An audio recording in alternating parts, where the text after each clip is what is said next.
I'd like to introduce to you one of my favorite neurologists on the planet, Dr. Dorsey. He's done so much for fighting Parkinson's, raising awareness, and getting folks to understand how each of us has a role in eradicating it.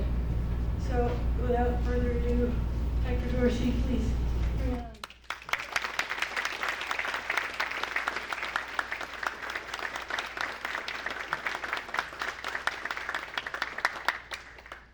So if I'm one of Yvonne's favorite neurologists, Yvonne's one of my favorite people with Parkinson's disease. I met her 2007, and it's been a delight to know her. She's a source of inspiration, and we wouldn't be here without her. Two other people that we wouldn't be here without are in absentia. Her amazing husband, Kevin Hilton, who's an environmental engineer whose work will be shown here with you today. And Dan Cannell, many of you know Dan's an attorney here locally who has Parkinson's disease and actually led one of the research studies here that's really identified what's likely one of the, perhaps the major cause of Parkinson's disease in the United States.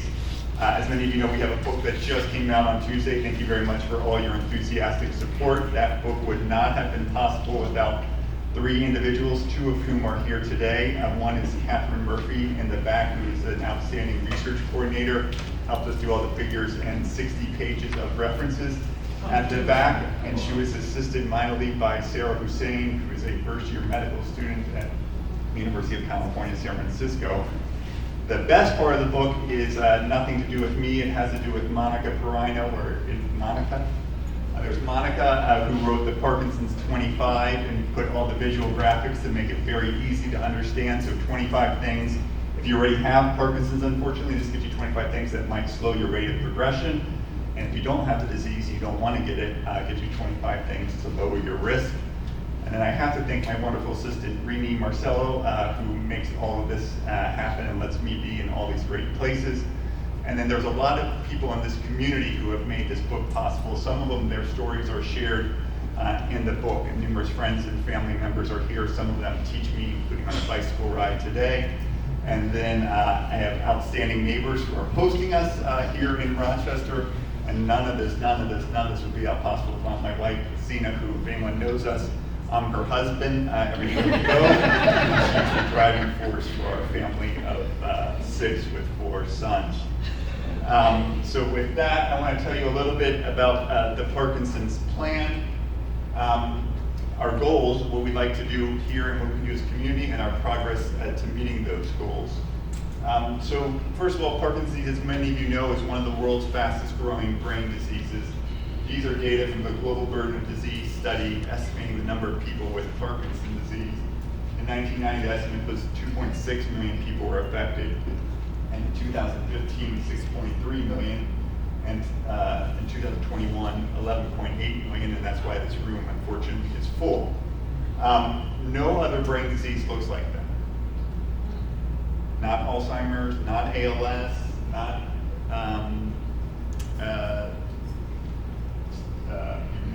Alzheimer's disease, not brain cancer. No other brain disease looks like that. This is not a natural consequence of aging.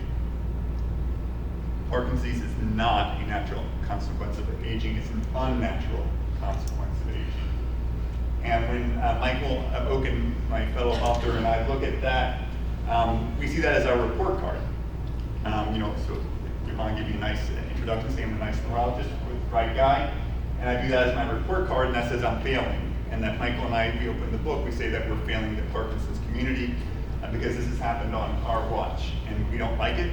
And as many of you know, I always say when I see someone with Parkinson's on the street, I get pissed off because I think we can prevent it and that the suffering is unnecessary, preventable. Suffering might be part of the human condition, but needless preventable suffering should not be.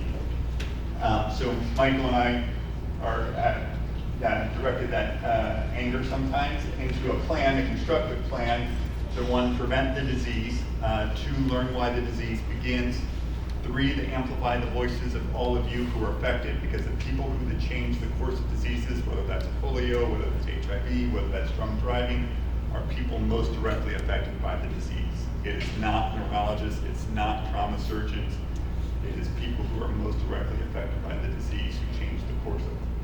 And then two of the last chapters, chapter 8 and 9, Michael Oken writes and tells you how to navigate the new frontier of therapies, which I know many of you are interested in. So I'm going to walk you through each of these. So in the book, in chapter 10, we actually outline an actual plan to prevent, treat, and end Parkinson's disease. And the first thing, part of the plan, is this Parkinson's prevention pyramid. So we give you 25 actions you can take in your everyday life to slow the rate of progression of the disease or prevent your children, your grandchildren, your neighbors, your spouses from ever getting the disease. So we give you 25 things that you can do in your everyday life. I'm going to share some of those with you. They're in the book on page 237 to do it. Then we're going to tell what are things that you can do in your community. And actually Henrietta has done it. Who's the town supervisor here in Henrietta? Steve. So I spoke with him, I think a year ago, maybe 2 years ago, and he told me he had not signed a purchase order for pesticides yet for the town of Henrietta. So most schools in this country are sprayed with pesticides. Most schools in this country, we spray nerve toxins on kids' playgrounds and schools, and we ask why 1 in 31 children have autism. We ask why people get Parkinson's 50 years later. That can be stopped. That can be stopped in Henrietta. That can be stopped in Pittsburgh. That can be stopped in Rochester. It can be stopped across the country. And indeed, it's been stopped in California. Many of you saw a study. How many people saw a study that living within a mile of a golf course increases your risk of Parkinson's by 126%? So my colleague, Dr. Brittany Krasnowski, did that study. We can certainly develop organic golf courses. We can certainly call up our golf course and ask them to use 50% less pesticide. We can certainly ask them to use less toxic pesticides. We can certainly ask them to let us know when they're spraying the course. We can certainly close our windows. We can do things as individuals, but we can ask these things. These are part of our community. We can act. Then we need to measure the disease. We need to know with great specificity how many new people are getting diagnosed. What gets measured gets managed, and right now we're not measuring Parkinson's really well. As a result, it's out of control. And then we need to ban dangerous chemicals. I'm going to talk to you about a weed killer called paraquat that's sprayed in vineyards here in western New York and is associated with 150% increased risk of Parkinson's disease. People who simply live or work near where paraquat is sprayed, not people doing the spraying themselves, have a doubling of a risk of Parkinson's disease. So it's like secondhand smoke. You don't have to be the smoker to be the one getting lung cancer. You can simply be living or working near where the chemical is sprayed and be at risk. We need to adopt the precautionary principle, which says the benefit down should go to the people, not the chemical. And we need to stop subsidizing the use of pesticides in this country. So here's the Parkinson's 25. This is Monica's incredible artwork. This is not the work of a neurologist. And so I'll read you number one. I'll read you a couple of these. So one is wash your produce, even if it's organic ones. Pesticides that contaminate our food supply. Remnants of pesticides are found in 20% of common foods. Organic produce, dairy products, and meat can reduce exposure but can still have unsafe residues of pesticides. So wash your produce at least with water and consider simple vegetable washes, vinegar, or salt solutions too. And then a little more provocative is make sure your grocery store is safe. Perchloroethylene, the dry cleaning chemical, can readily spread beyond the walls of a dry cleaner. In Germany, this chemical, which dissolves in fat, has been found in dairy products and in supermarkets that are located near dry cleaners. Germany now prohibits supermarkets from being located close to dry cleaners. You may want to steer away from them as well. So we give you 25 things that you can do in your everyday life, and then we detail it if you want to read chapter 5. It gives you more explanation, and chapters 1 through 4 give you the rationale. So what can we do in our communities? I already told you about we can create pesticide-free schools. In Sherman Oaks Elementary School, a woman, Robin Sewell, dropped off her 5-year-old boy for kindergarten about 10 or 20 years ago, and a man in a hazmat suit is spraying the hedges with pesticide, and her child, a 5-year-old boy, has an asthma attack in front of her, and he goes, Mommy, is this ever going to happen again? And she said no. And because she said no, 2 years later, California became the first state in the union to ban the use of most toxic pesticides on kids' schools and playgrounds have sharply curtailed the use of these pesticides on kids' schools and require that parents are notified in writing every year in advance of any use of pesticides on their kids' schools and playgrounds. Why can't we do that in Henrietta? Why can't we do that in Rochester here as well? Why can't we do this for the state? And then I told you a little bit about developing organic golf courses are certainly decreasing the use of pesticides. In addition to that study, there are 3 other studies that have found that green space workers, landscapers, gardeners have an increased risk of developing Parkinson's. And then there's a chemical called trichloroethylene. I usually bring it with me. I forgot my little molecule. So many of you know that water is H2O is made up of 3 atoms, 2 hydrogens, 1 oxygen. Trichloroethylene is made up of 6 atoms, 2 carbons, a hydrogen atom, and 3 chlorine atoms, hence its name trichloroethylene. It's got a cousin named perchloroethylene, which has 1 additional chlorine atom. Trichloroethylene is used to degrease metal. It was in 1970s. It was found in typewriter correction fluid. If you drank decaffeinated coffee in the 1970s, you might have been drinking this. It was used. 10 million Americans worked with it in 1970 when 2 pounds per American were produced. If you worked in printing or painting, if you were an embalmer, if you were a mechanic, if you worked in the electronics industry, you were quite possibly exposed to it. And it's used as the world's greatest degreaser. So if you worked in the military, if you worked on jet engines, if you were a pilot, if you were a flight attendant, you might have been exposed to it. And it's contaminated. Over half of Superfund sites in the United States are contaminated with the chemical.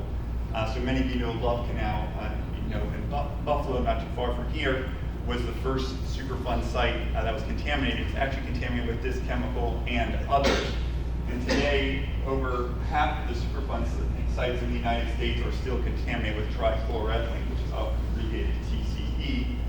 And then Kevin Hilton, Monica, Dan Cannell, Catherine, and others have to help us map out all the sites in Rochester that were contaminated with trichloroethylene and perchloroethylene.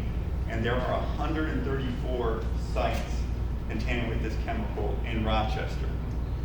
And many of you know that radon can evaporate from underlying soil into your home and cause lung cancer. This same chemical can evaporate from contaminated groundwater and soil into your homes and cause cancer, is known to cause cancer. And it can also contribute to Parkinson's disease. In addition, this chemical is contaminated up to 30% of groundwater in the United States.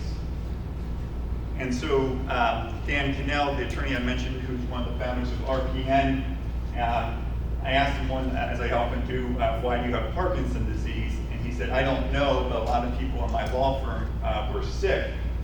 And it turned out that his law firm was located downtown, across the street, adjacent from a former dry cleaning site in downtown Rochester that was known to be contaminated with both these dry cleaning chemicals. And these dry cleaning chemicals, they can get in the groundwater, and the groundwater is anywhere from 15 to 50 feet below the surface. And as many of you know, you can get pockets of this chemical could form like a plume that migrates with the flow of the water, which was flowing underneath this office building. And so we assessed 79 of the 82 partners that worked in his firm, and we found that 4 of them had Parkinson's disease in black, and 15 of the 79 partners had a cancer related to the chemical. Of the 18 people, there were 18 law partners who had died. We had records for 15 of them. 11 of them had a medical condition related to the chemical.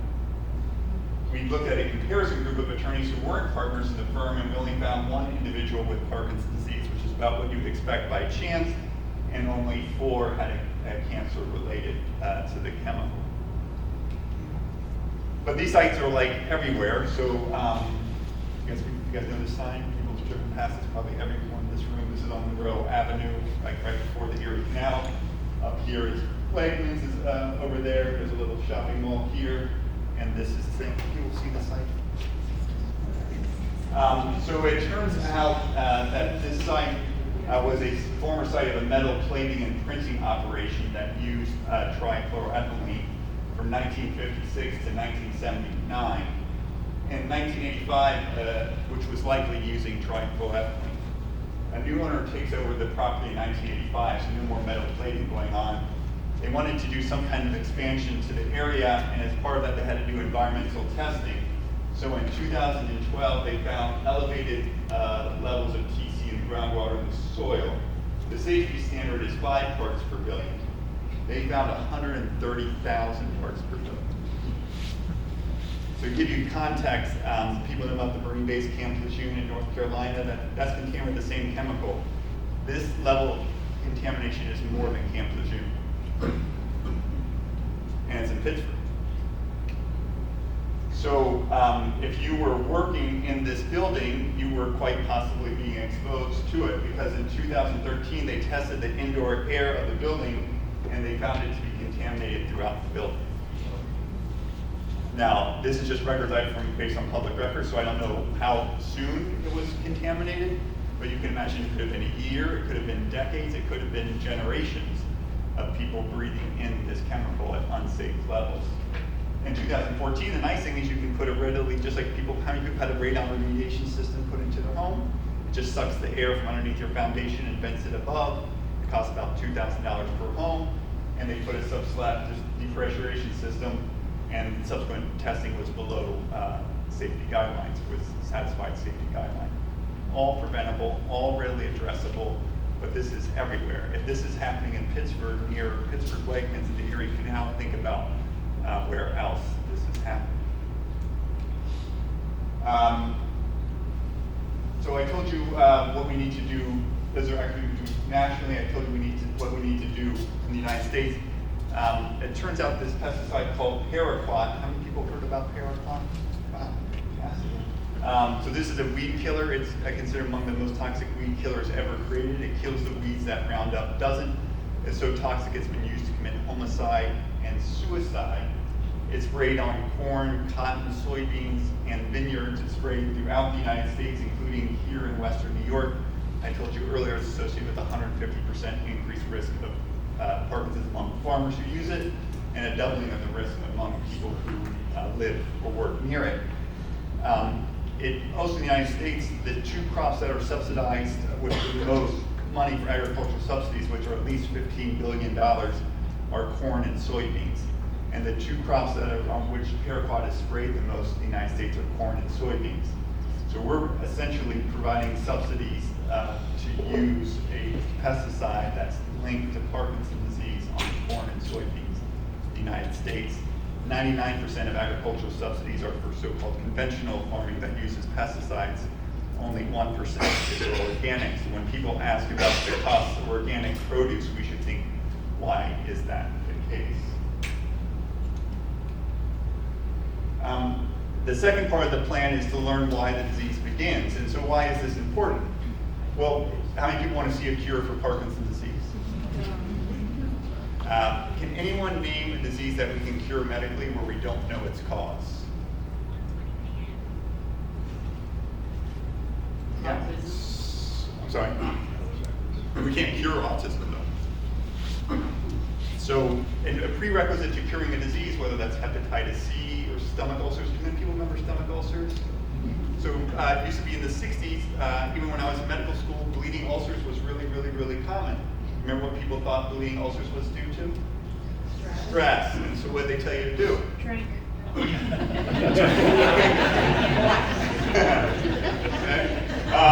Other things they told you to do? Change your job. They even do radical surgeries to try to treat it. Do you know what actually causes peptic ulcers? Bacteria. So these doctors, they figured out that bacteria caused it. They were told by their peers, this is impossible. Bacteria can't possibly live in an acidic environment. Stomach, you guys are completely crazy. The doctors thought they were going mad. They thought they were going so mad that they actually drank the stomach juices from someone with peptic ulcer disease to give themselves ulcers, to demonstrate that this was indeed transmissible, indeed infectious. That still didn't do it. But then they eventually showed that antibiotics. So in the 1960s, bleeding ulcers were a top 10 leading cause of death in the United States. Now it can be cured with an antibiotic. And like almost no one dies of a bleeding ulcer. So if we figure out what the cause of the disease, if we figure out what the pesticides are, if we figure out what the dry cleaning chemicals are, you can screen those, you can give those chemicals to animal models and screen lots and lots of therapies to see what works. Even more powerfully, if you know what causes a disease, if you know what causes lung cancer, if you know it's smoking, you can stop smoking. And so lung cancer, smoking in the United States peaked in the 1970s in the United States, and 25 years after we started smoking less, lung cancer deaths started to decline. But right now, of every research dollar that we spend, only 2 cents of every research dollar is spent on preventing Parkinson's disease. There are homes in New York City, in Miami, Florida, and in Los Angeles that are sold for more money every day in this country than we spend as a society on trying to prevent Parkinson's disease. And the economic benefits of preventing the disease are enormous. So right now, the societal benefit just in the United States of Parkinson's disease is about $50 billion, $25 billion for Medicare, and $25 billion to you guys in terms of lost disability, caregiving costs, co-pays, and the like. $50,000 per person, $25,000 extra for Medicare, and $25,000 on individuals and their families with it, and that's likely a conservative estimate. If we prevent just 1% of Parkinson's, just 1%, if we're just 1% right, the economic value of that would be $500 million per year, which is more than the sales of Paraquat. So we could just write a check to Paraquat, manufacturer Paraquat, and just tell them to stop it. That's sales, not profit. It's more than the Michael J. Fox Foundation spends every year on research, and thank goodness that they're working on it, and double what the NIH spent on Parkinson's research in 2024. That's just for we prevent 1% of 20. Third, we need to amplify the voices of those affected. So in 1981 was the first case report in the New York Times of a rare cancer associated with gay men in the United States in New York City that was eventually found to be due to a virus, HIV. In 1987, an organization called ACT UP formed, and their motto was silence equals death. Because for people with HIV in the early days, silence did equal death. There was no federal response to HIV. There was almost no funding. Doctors and hospitals refused to care for patients with HIV. Hospitals in New York City refused to admit patients with HIV, and many people with HIV were blamed for their own disease. And so they formed an organization called ACT UP. They took over the streets of New York. They took over the FDA. My favorite is they took over the New York Stock Exchange because a pharmaceutical company came up with a highly effective treatment for HIV, which you think they would applaud, but they didn't like the fact that they priced it so high that it was inaccessible. And because of that activism, today the incidence of HIV is at its lowest level since 1990. HIV, which used to be a top 10 leading cause of death in the United States, is now outside the top 50. And if we continue to fund efforts to prevent and treat HIV, it's likely it might disappear as a major clinical entity in our lifetime. HIV, which everyone in this room is young enough to remember, the fear that was associated with HIV could disappear as a major clinical entity in our lifetime. I think we owe a lot to the people and the activists who led the way. And if you notice, I don't see any infectious disease experts in the front row of this. And so they put a quilt on the National Mall, the largest, I think, cultural art piece ever created, and that changed the course of that. If you think we did the same thing with polio, some of you remember, young enough to remember the March of Dimes, when ordinary Americans mailed in dimes to the White House. FDR had supported this effort. That was done in 1938. By 1955, and 17 years later, Jonas Salks announced the polio vaccine. Today, we live in a world largely free of polio. Mothers Against Drunk Driving was formed when Candace Leitner's 13-year-old daughter was struck by a drunk driver in 1980. At that time, drinking and driving was legal in some states in the Union. In just 8 years, drinking and driving is illegal in all 50 states. Blood alcohol levels dropped to 0.08. Drinking age is raised to 21, and 10,000 fewer Americans, 10,000 fewer children, 10,000 fewer communities, 10,000 fewer schools are torn apart each year because of the work of Candace Leitner and that. If we can do this for drinking and driving, if we can do this for HIV, if we can do this for polio, we can certainly do it for Parkinson's disease. Dan Cannell articulates this really well. My hope is that this research is building a foundation to keep future generations from suffering from terrible diseases like Parkinson's. We have to reduce and limit the exposure of people to dangerous chemicals like trichloroethylene and perchloroethylene. If we can create a world without Parkinson's disease. We just need to have the will. So what are the goals? So in the book, we outline 3 specific goals. In 2013, UNAIDS outlined 3 goals for HIV. They said that by 2020, 7 years after these goals were articulated, that 90% of people with HIV would be diagnosed, 90% of those who were diagnosed would be appropriately treated, and 90% of those who receive treatment worldwide would have no virus in their blood.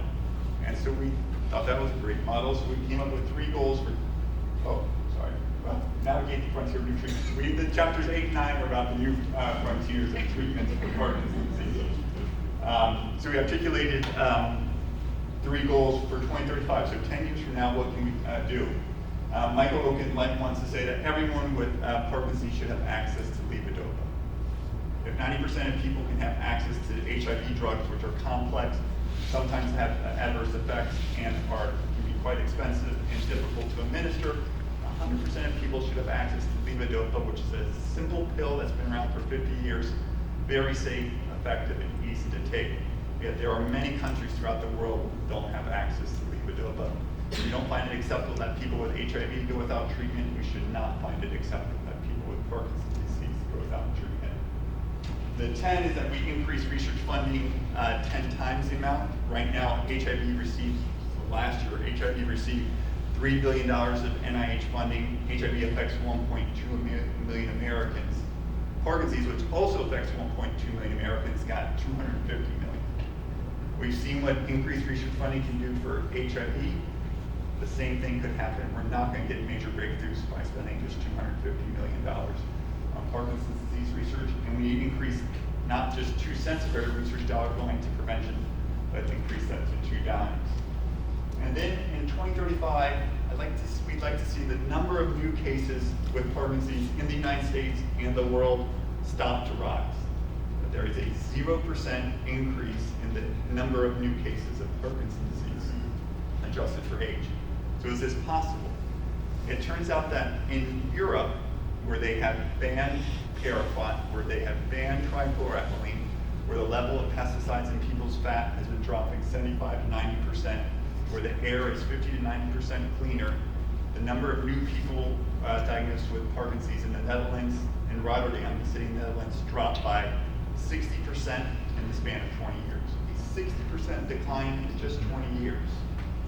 In Germany, it appears the number of new cases with Parkinson's disease is decreasing. If this is happening in the Netherlands and Germany, why can't we do the same thing here in the United States? Why, when we reconvene in 2036, we start talking about the fall of Parkinson's disease? That the number of new cases is starting to fall, and that we can precipitate the decline of Parkinson's disease so that your children and your grandchildren do not have Parkinson's disease. Just like none of us have polio, and none of our children are likely to get polio, we can do the same thing with Parkinson's disease. The genetic contributions to Parkinson's disease are modest. Only 12.5% of Americans with Parkinson's carry any genetic risk factor or genetic cause for the disease. 87% of Americans, including the vast majority of you who have the disease, have no known genetic cause or genetic risk factor for the disease. If you are not exposed to these chemicals, if you are not exposed to paraquat, if you're not exposed to chlorpyrifos, if you're not exposed to TCE or PCE, and you're not exposed to high levels of air pollution, your likelihood of getting Parkinson's is extraordinarily small. We can make it so that your children and your grandchildren never have that, never get Parkinson's disease. I think it's a responsibility that we all have. I quite frankly think that's a duty that we have. I can't think of a greater gift. So what's the progress that we're making? We are actually making progress. So in 2021, related, EPA banned a pesticide called chlorpyrifos, which is found on apples. If you eat an apple in the United States, over half of apples in the United States used to have a pesticide called chlorpyrifos. This pesticide used to be sprayed to kill bugs in New York City. It's been found in the umbilical cord blood of children who were born to moms in whose homes this was sprayed. The higher the level of this pesticide in the umbilical cord blood, the lower the IQ at 3, 5, and 7. In the lab, this chemical kills the dopamine-producing nerve cells that are involved in Parkinson's disease. In 2024, President Biden signed the National Plan to End Parkinson's Act. This bill was sponsored by Gus Bilirakis, the smaller gentleman over his left shoulder, Republican from Florida, whose brother died with Parkinson's disease, and father has Parkinson's disease, and Congresswoman Jennifer Wexton over his right shoulder, a Democrat from Virginia, who on World Parkinson's Day disclosed that she had Parkinson's disease, only to find out about a year later that she had a worse condition called progressive supranuclear palsy, or PSP, that prevented her from running for re-election. This bill passed the U.S. House 407-9 and unanimously passed the Senate. It calls for the federal government for the first time to create a national plan to prevent, treat, and cure Parkinson's disease. In December of 2024, the EPA banned trichloroethylene and perchloroethylene. New York State, thanks to Congressman Morelli and many local legislators, was the second state in the union to ban trichloroethylene. This ban will now become national. There was a freeze placed on that in early 2025. It looks like the ban will hold. In 2025, Medicare extended telemedicine coverage to allow Medicare beneficiaries throughout the country to be able to receive care for their Parkinson's in their homes. If they can't come to Henrietta Public Library, they can get it by live stream or be connected to a clinician without having to travel. And then we need to ban paraquat. Over 50 countries have banned paraquat. China has done so to protect the public health of its citizens. England bans paraquat, but still exports it to Brazil, Mexico, and the United States. I think if a country's not willing to use a chemical on its own population, it should stop exporting it to the United States. So what can you do to help take action? One, you can come to this great lecture, and thank you very much to Yvonne, Kevin, and Dan for organizing it. You're going to get a free copy of the Parkinson's Plan, which details the Parkinson's 25, a plan, and it's filled with stories, many of them from Rochester, New York. Matt Mortallero, I don't know if Matt's in here. There are people who's an onion farmer who gave up farming because of the concern for pesticides. There are lots of local stories of a brother and sister who worked in a dry cleaning store in downtown New York, or downtown Rochester, and both later developed Parkinson's disease. You can sign up for our newsletter. If you're technologically sophisticated, you can scan this QR code right now. If you are not technically sophisticated, Monica, it's got a sign-in sheet, so you can literally just give us your name and email and just click check, and we'll add you to our free newsletter. There is a global grassroots organization called the PD Avengers. How many know about the PD Avengers? That's not enough. So this is an organization founded by people with Parkinson's disease, led by people with Parkinson's disease. Their goal is to improve the lives of people with Parkinson's disease and get rid of Parkinson's disease. It is global. You can go to, click on the QR code, you can sign in our sheet, you can go to pdavengers.com. It takes a whopping 30 seconds, like you can do it right now. 30 seconds to sign up to be a PD Avenger. They have over 8,000 members. We need to get to 10,000 members. The more people that sign up to make their voices heard, the sooner we precipitate the fall of Parkinson's disease. I recently moved to New York City, and I started a center focused on the brain and the environment. If you want to participate in future studies in which we try to measure these chemicals in people's blood or urine or in their homes, their household dust, their soil, their water, their air, you can sign up for our registry, free to do so, no obligation. If you never want to participate in a research study, you don't like anything we're doing, you don't have to sign up, but at least you can be informed about them. And then we would like to help identify clusters of Parkinson's disease. Someone was just speaking to me earlier about librarians in suburban Rochester who are developing Parkinson's disease and concerning numbers and concern about living near a contaminated site. We'd love to hear that. If you have any questions, you can email us anytime, info@pdplan.org. Both Michael and I read every single email that has come in so far. We'd love the day to be overwhelmed, but we read every single email that comes in, and you can visit our website.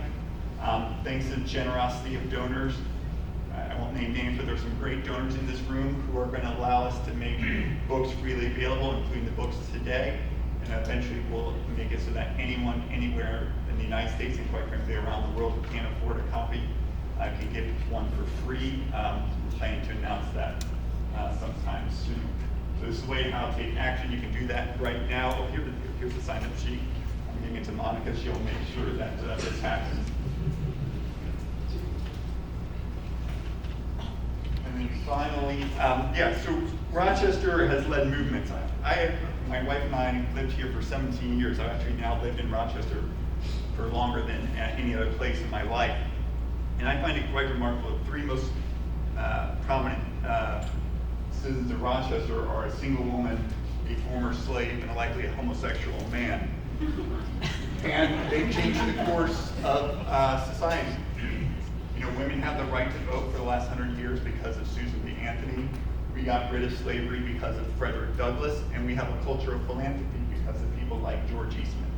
And we've led numerous efforts to improve not only the lives of Rochesterians, but of Americans and people around the world. We can do exactly the same thing for Parkinson's disease. What a great contribution to society to have Rochester be the capital that leads the country's efforts to get rid of Parkinson's disease, not only for people in our community, but for all Americans and for everyone around the world. Thank you very much.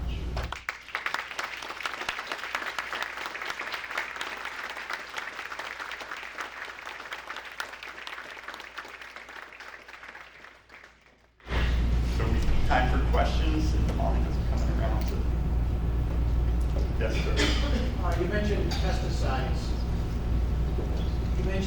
Pesticides, and I think of pesticides, I think of insecticides, herbicides, fungicides, etc. Are you including all of those when you talk about pesticides, or only certain ones? So only certain pesticides have been linked to Parkinson's disease. Not all pesticides are likely harmful, and it's quite possible. Rachel Carson, when she wrote Silent Spring, wasn't arguing against the use of pesticides. She was arguing against the indiscriminate use of pesticides. And so there are pesticides that kill insects, that kill fungus, to kill plants and the like. So they're not likely all linked to them, but I get concerned about them. It also may be that interactions among the pesticides could be damaging. If you have Parkinson's disease, as many people know, that 60% of the nerve cells that produce dopamine have been lost. I want you to be very, very vigilant about protecting the remaining 40%. So when in doubt, avoid pesticides, but not every pesticide is linked to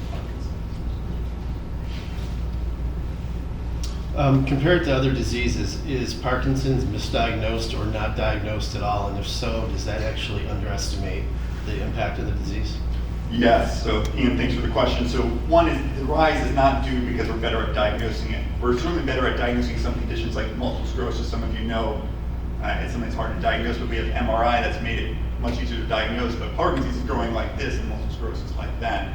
And then as Ian suggested, in the United States, at least 20% of people with Parkinson's disease are likely not diagnosed with the condition, and then many individuals are misdiagnosed. And I think many of you can see friends or colleagues who have Parkinson's disease and may not know just because they haven't been diagnosed. You mentioned Paraquat. Oh, you mentioned Paraquat, and I hear a lot about Roundup. Is that the same thing? No. So Roundup is so there are thousands of pesticides, and in medical school we learned about thousands of drugs, but not very much about pesticides. So a long list of pesticides, thousands of them. Roundup or glyphosate is also a weed killer. It's also a herbicide, as the gentleman in front of you suggested. That the evidence linking that to Parkinson's disease is much less. Most people who the principal concern with glyphosate or Roundup is around cancer, lymphoma, for example.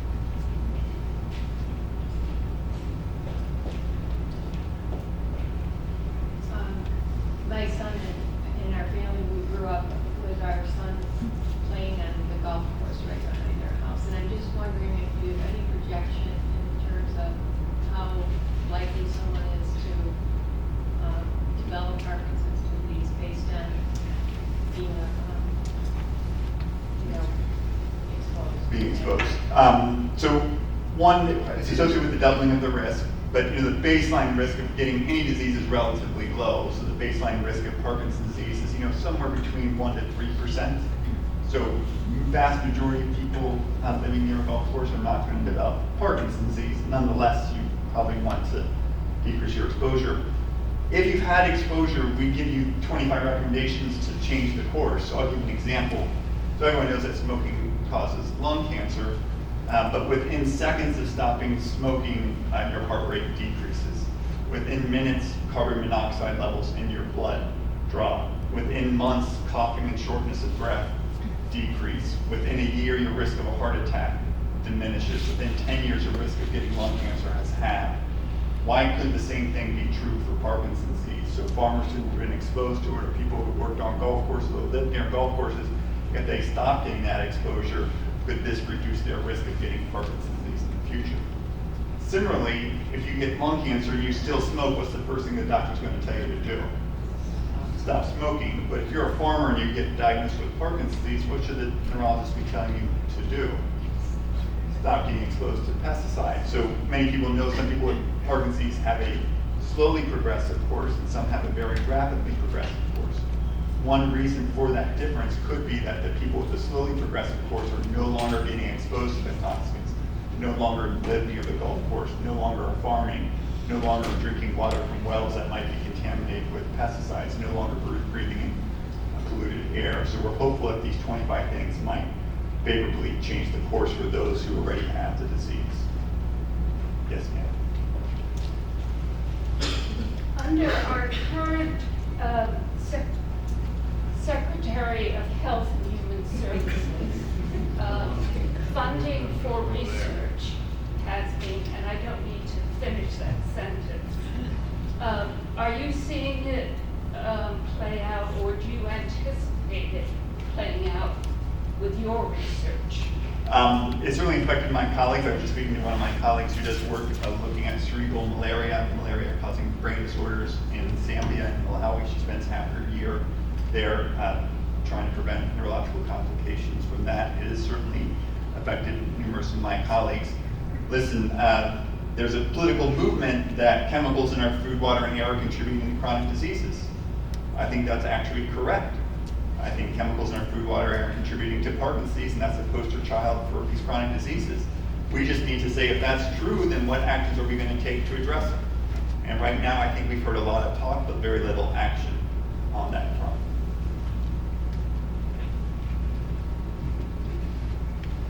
When you refer to living near a golf course or maybe even near a vineyard or something as a risk, but if you're not living right on the property or adjacent to it, is this due to drift or is this due to groundwater contamination?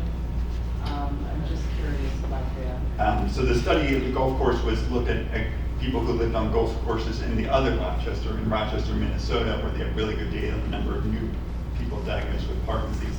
And they found that people who lived within 1 mile of the golf course had a 126% increased risk relative to those who lived 6 miles or further apart. Dr. Brittany Krasnowski, who led the study with her colleague Dr. Rodolfo Savica at Mayo Clinic in Rochester, spent a lot of time, so A, they don't know for certain, and the underlying hypothesis that golf courses use which can use up to 80 times as much pesticide per area than farmland pesticides. She spent a lot of time in the paper looking at water supply for the area, and that may have been the case, especially if you're getting water from a well. So if you have water from a well, that's not regulated by the Safe Drinking Water Act, and so it's infrequently tested, and it's often not tested for pesticides. So you can be drinking in this water and never know. The same thing happens, for example, in the Finger Lakes. People in Canandaigua have wells and they're prone to whatever pesticides are being sprayed uphill of them. I get really concerned about inhalation. Many people, and the study with finding that people who lived or worked near where paraquat is sprayed, that's likely why they were inhaling it. Parkinson's disease, for some individuals, might begin in the gut, and that because we swallow contaminated water, for example. And for some people, it could be, it starts in our nose. Loss of smell is one of the earliest features of the disease. And so those people could be wearing inhaling the toxicants. Actually, for Parkinson's disease, I get most concerned about inhalation. Dementia with Lewy bodies and other things might be more for ingestion.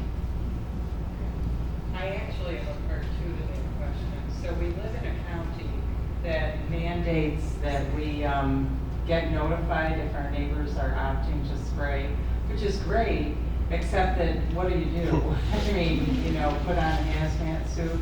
So do you have any suggestions in terms of, I've researched the chemicals that people are spraying. I only know what I read.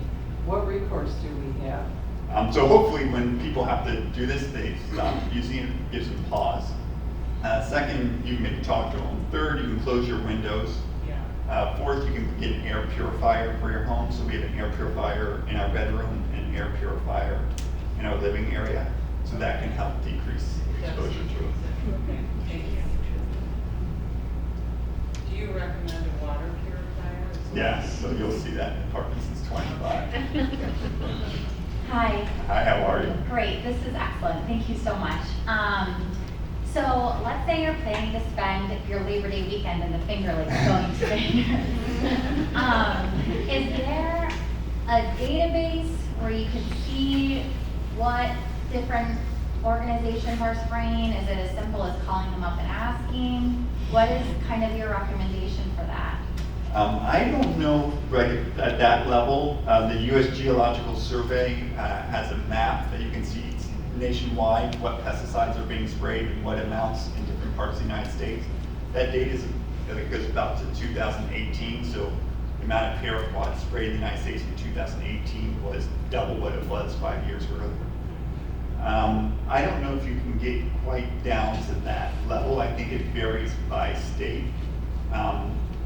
It's important that that information is available, because if that information is not available, you can imagine what the consequences of the absence of that information would Thank you. Hi, Rick. Thanks for a great talk and for everything that you do. My question has to do with the degree to which political corruption is affecting the process. And is political corruption trumping the science? What is it? Can we do something about it? Yes, I agree. So Carrie Gillum is an investigative journalist, and she writes for The Guardian. And 2 or 3 years ago, it turned out that farmers who were exposed to paraquat started suing the manufacturers. So when I gave a talk like this to a farming community in Davis, California, and a woman came out in tears streaming down her face, saying that now she knows why her husband got Parkinson's disease, because you mentioned Central Valley of California is the area of the country, one of the areas of the country with the highest rates of Parkinson's disease and one of the highest rates of paraquat use. So Carrie Gillum reviewed records that the chemical company had to submit as part of the lawsuit, and she found out that, according to her reporting in The Guardian, that the chemical company had exposed 3 different mammalian species, mice, rats, and rabbits, to paraquat in the 1960s, and they developed the clinical features of Parkinson's, including tremors. The first scientist that I know, academic scientists who do that, was Dr. Debbie Korschlep here at the University of Rochester, who didn't do that research until the 1990s. So just like the tobacco companies knew about the health risks of tobacco way before physicians knew, doctors were in advertisements about the safety, the health benefits of smoking in the 50s. It turns out that it's quite likely that the chemical companies know about their toxic effects of their compounds and have hidden that from the public. So that's where I would think most of it is, as opposed to the political corruption, but I'm sure you'll educate me afterwards.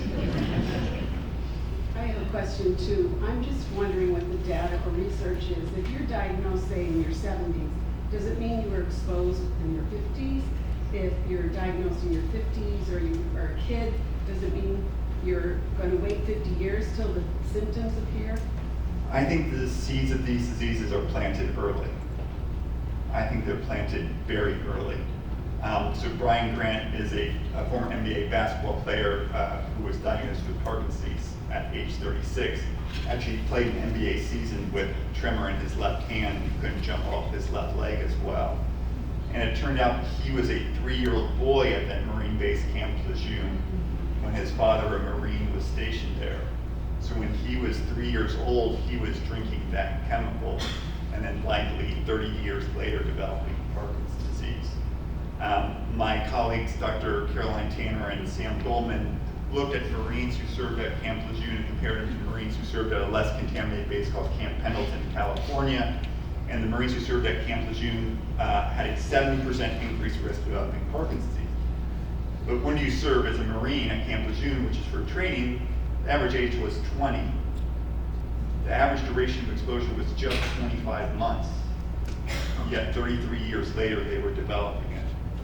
I have spoken to a woman who called me and said her father was based at Camp Lejeune and developed Parkinson's disease. She was conceived at Camp Lejeune, but was actually never born at Camp Lejeune and developed Parkinson's disease. So I get really worried about early exposure. Children, for the same amount of chemical, right, are going to have a more adverse effect. Babies, have developing brains and are less protected by something called the blood-brain barrier. Some of these chemicals are so small that they pass through the placenta. Some of these chemicals dissolve in fat, and the only way we really excrete them is when women nurse. And so these chemicals are found in the breast milk of nursing women. So I think these diseases are planted early, and it takes years, decades, for the disease to spread from like the gut or the nose to the part of the brain that's affected, and a sufficient number of neurons to die for the disease to become present. So if we protect our children now, we can ensure that they live lives without this disease. Yes?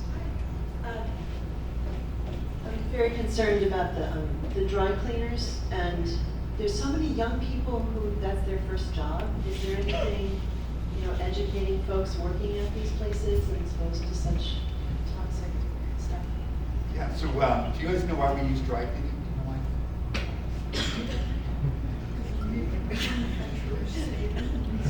Dry cleaning because the manufacturer says we need dry cleaning, Professor Red. So the main reason we use dry cleaning, my understanding, I'm not a fashion manager, you can tell, is so your clothes don't shrink. And so in the 1880s, we used kerosene, but that had the unfortunate property of being flammable. So in the 1930s, we started developing trichloroethylene. So trichloroethylene has been around for 100 years, and it's known to cause cancer. So we have a chemical that's still widely used in the United States, 250 million pounds, and it's been causing cancer for centuries. The same chemical that's at Woburn, Massachusetts. If you've seen the movie Civil Action, if you've read the book Tom's River, all the same chemical. There was one small study looking at dry cleaning workers in Denmark. And so the study was looking at what occupational risks are associated, what occupations are associated with the greatest risk of Parkinson's disease. Look at construction workers, they look at accountants, they look at everything. And the occupation with the highest risk of Parkinson's, small study, female dry cleaning workers who had a 1,500% increased risk of developing Parkinson's. 15-fold, not 50%, not 150%, 1,500%. Just to give you a flavor, lung cancer gives you a 30-fold increased risk. I mean, smoking is a 30-fold risk of lung cancer. This is 15-fold. I don't think most dry cleaners know. We highlight two people in the book who worked in Rochester. They didn't know. They worked in their father's and grandfather's dry cleaning store, and they bounced around in the laundry bins and everything like that, and developed Parkinson's, to the earlier question, I think in their 40s or so. So I don't think people know. I think we're paying a really, really, really, really, really, really high price so our clothes don't shrink.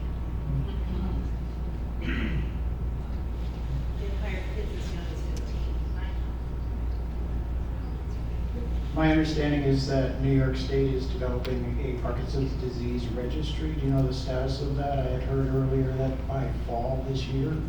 And what kind of benefits would we have from that? Could we identify clusters of occurrence and things like that? Yeah, so there are a few states that have a registry. It turns out Nebraska was one of the first states in the country to basically track every new diagnosis of Parkinson's disease. And perhaps not surprising is that the rates of Parkinson's disease in the rural areas of Nebraska are 4 times higher than they are in Omaha, for example. And so these registries can help us identify clusters. I worry that's a little bit slow because it's going backwards. I would love us to be able to track the number of new cases of Parkinson's. A registry could do that, so we can say with great confidence how many new individuals are getting diagnosed every year, so we can track and see if we're making progress. So we can track if we ban TCE, is that leading to a decrease in the number? But these things, we need more and better data, because right now, all the things I've given you are just estimates, many based on models. And no one would run a lemonade stand without tracking the number of cups of lemonade that you're selling. Yet we're trying to prevent and treat Parkinson's without actually measuring the number of people who actually get the status? I don't know the status of the registry.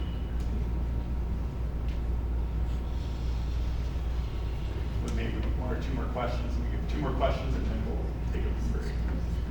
I don't guess I'm the only one who grew up in the summertime with trucks that went through our neighborhoods to kill mosquitoes. I don't know why it was spewing, but it didn't smell good. Yeah, so it was likely, it may have been spewing DDT. So DDT, synthetic pesticides made by men, humans, were created for World War II, and DDT saved millions of people potentially from getting malaria. What Rachel Carson was writing about in Silent Spring in 1962 was the indiscriminate use of pesticides. It's one thing to spray DDT to kill mosquitoes to prevent malaria from spreading among soldiers. It's an entirely a different thing to be spraying malaria on little girls in Rochester, New York, or on beaches or in farming communities and having the kids follow that truck. And so if we stop the indiscriminate use of pesticides, we are more careful with what pesticides we use, where we use, and how much, we can get the benefits of pesticides without its cost. It's also worth noting that, paraquat was developed in the 1960s. I think few of us would fly in an airplane from the 1960s. Few of us would put our daughters or sons in cars from the 1960s. Engineers can come up with safer planes and cars. Chemists can certainly come up with safer pesticides. Last question. My question begins with a conversation with you, and that was I had gone to a presentation that you made in Pittsburgh, and you talked about, I asked a question about Parkinson's and non-Hodgkin's lymphoma, and looking at the relationship between those 2 diseases. And it turns out that there is a relationship there. I was diagnosed with non-Hodgkin's lymphoma in 2014, and cured of it through chemistry, et cetera.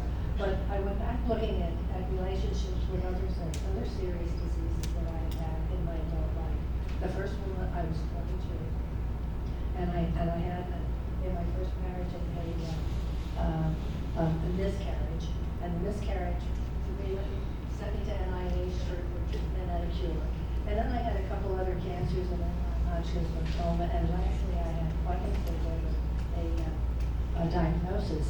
And all of those things are interesting, but if I right now go into Google, which I've done since my first relationship between non-Hodgkin's lymphoma and Parkinson's, and put the other things that I had experienced over my life, I find a relationship for each one of them, which is kind of interesting.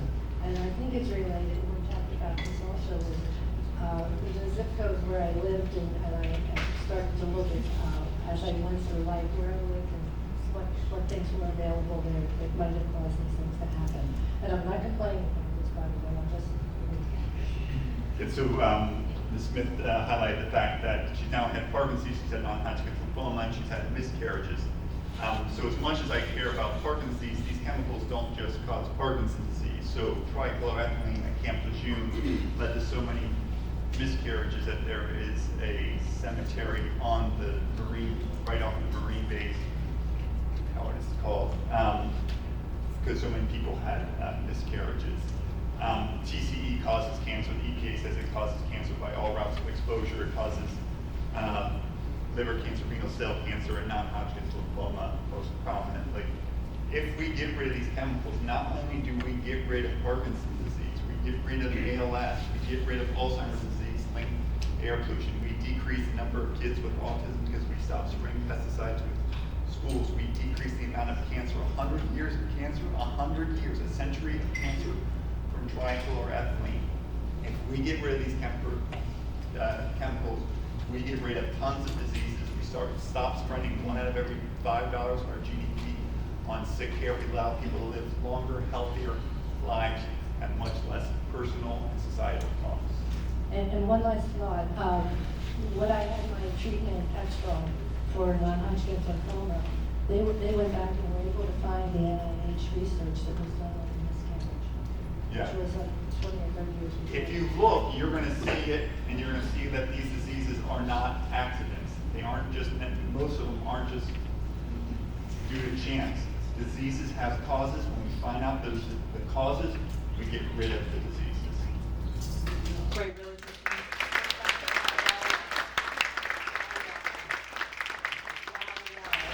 Well water, so well water, yes. So if you get your water from well, how do you get water from well? So you gotta test your wells and then put a carbon filter on your water supply. That's, you can do that right now. Go to Pittsburgh Wegmans and get a water filter and put it on your water. Reverse osmosis might help as well, but test your wells. Simple labs, no commercial endorsements. Simple labs is one way